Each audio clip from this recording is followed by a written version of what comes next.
If you like this video, please click on the like button.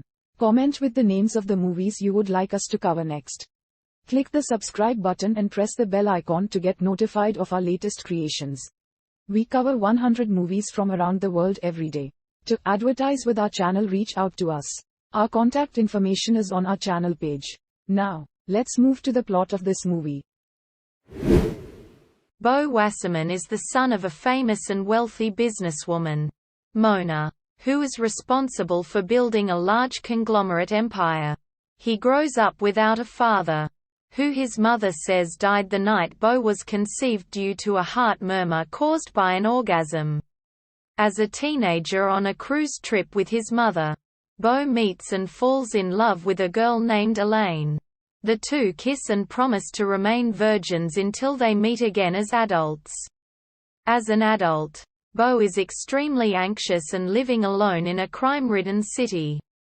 He prepares for a flight to see his mother for the anniversary of his father's death, but misses his plane after his keys and luggage are stolen from his door.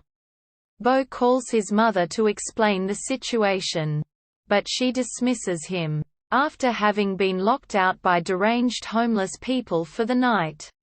He attempts to call his mother, only to have it answered by a UPS driver who tells him that she was decapitated in an accident, after a chandelier fell on her head, after violent confrontations with an intruder at home, then by a police officer and a murderer on the street.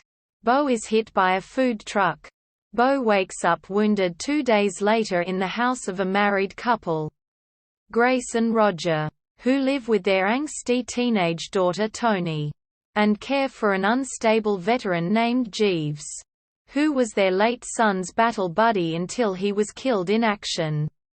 Beau calls Mona's attorney, Dr. Cohen, who chastises him and informs Beau that despite the Jewish custom to lay the body to rest as soon as possible, her last wish was not to be buried until he was present. Roger promises to take Beau to his mother's estate as soon as possible but insists Beau rest until he is healed. On the day of Beau's release, Toni attempts to force him to drink a can of paint, before doing it herself, committing suicide. Grace walks in on Beau standing over Toni's body and violently blames him for her death. As Beau flees into the woods, Grace sends Jeeves after him.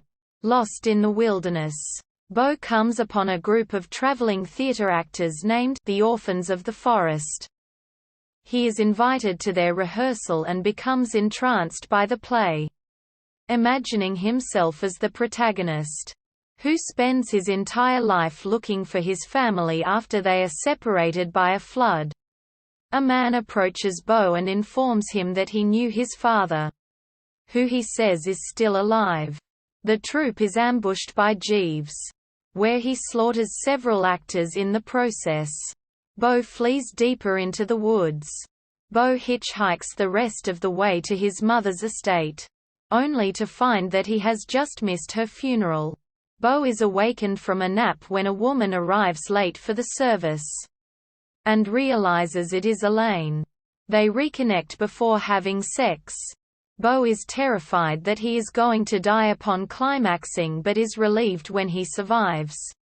Elaine, however, dies mid-orgasm, her body frozen stiff.